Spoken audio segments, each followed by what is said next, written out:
Meet the Snake Goddess, Part 1. A story by Eby's Heart. It was the eve of Dora's traditional marriage to Sam, her boyfriend. She was in high spirit but also in doubt, because her parents were not in support of their union.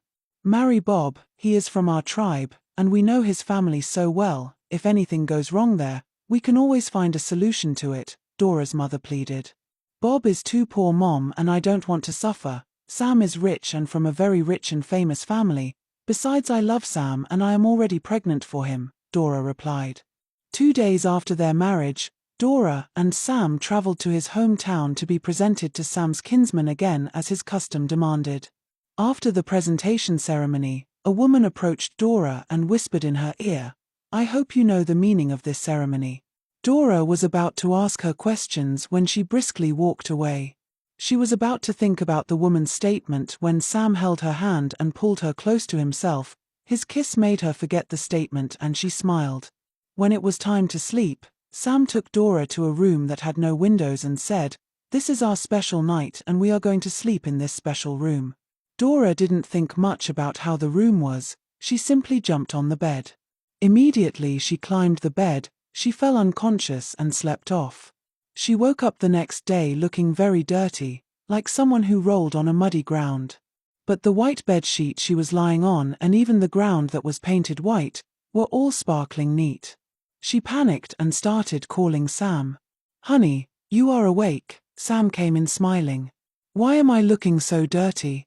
And why is there mud on me but not on the bed?" Sam pretended to be shocked. "What happened to you?" He screamed and started checking her out as if he wanted to make sure she didn't injure herself. Dora had to tell him to stop, that she was fine when she saw his genuine worried look and concern. When Dora came out to greet Sam's family, everyone stood up for her, some were even bowing their heads. She felt embarrassed at first, but later she became scared. "Why are they all doing that?" "They are scaring me," Dora whispered in Sam's ear. Sam simply laughed and said, "It's nothing. They all respect me as an industrious son and the respect they give me is what they just transferred to you." Dora felt like a queen, but that feeling instantly froze and turned to terror when she saw a beautiful woman of same age as herself, who had a face of a woman and a body of a snake. Everyone looked at Dora in silence and Dora watched as the woman's face was soiled with tears and her gaze was steady on her. She got to the door and disappeared. Dora screamed and held Sam so tight, shouting, "What was that?" But Sam started shaking her and shouting her name, "Dora, Dora."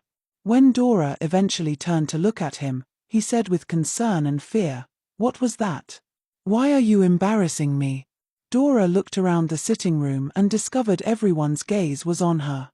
She asked in a low tone, "Are you saying you didn't see that?" "See what?" Sam asked. "The snake woman," Dora said, sounding so unsure of her statement. "Honey, there is no one here. I think you need to rest," Sam said, sounding offended. He took Dora to another room and held her tight as a way of comforting her, saying, "This is your home, my people love you, please relax." After a while, Dora slept off.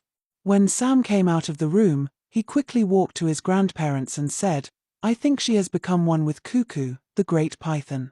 "Did you see all the signs?" his grandfather asked, frowning. "Yes, I think she saw Cuckoo walking around the house," Sam said in satisfaction. "Good, you have done well as a great son of this family. We now have to work hard and bring her to stay here permanently," his grandfather said, smiling wickedly. Please like, share and follow for the next part.